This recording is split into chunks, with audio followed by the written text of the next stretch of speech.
With us now is Rick Crawford, chairman of the House Intelligence Committee, to share his thoughts and tell us what he knows. Congressman, I do want to get your thoughts on what we saw in Europe, and we have some breaking news on that today.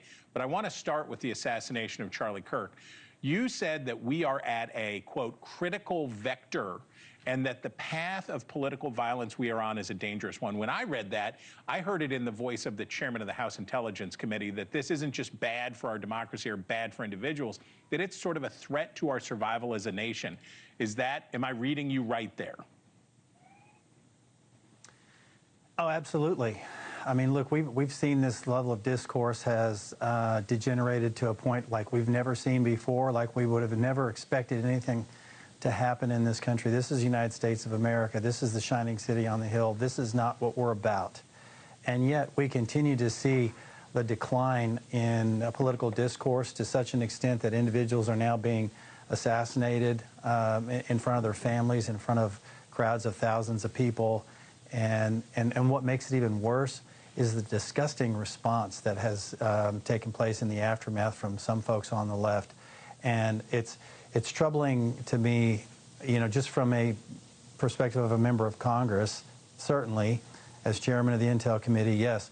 But as a human being, as an American, as a Christian, I find this whole thing repugnant to its core. Okay.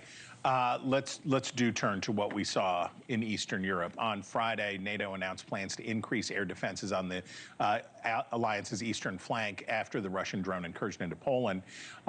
In the intro, we talked about the mixed signals from Moscow. With the news today, I believe in Romania, that another Russian drone was spotted invading that country's airspace, crossing into that country's airspace. What do you make of what we're seeing here?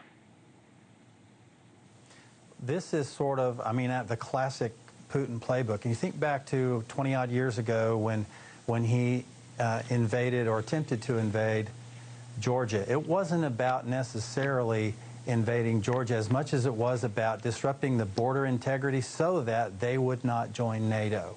Now we see the same thing going on with Ukraine. He saw that as a potential for Ukraine to join NATO. I think that was a lot of the motivation, was to make sure that that never happened, so put that border in a state of flux. He started this going back before 2014, by the way. And of course, Crimea, you know, threw that border into a state of flux, and then he doubled down on it, obviously, in the Donbass region. Now we're seeing incursions possibly in Poland and Romania.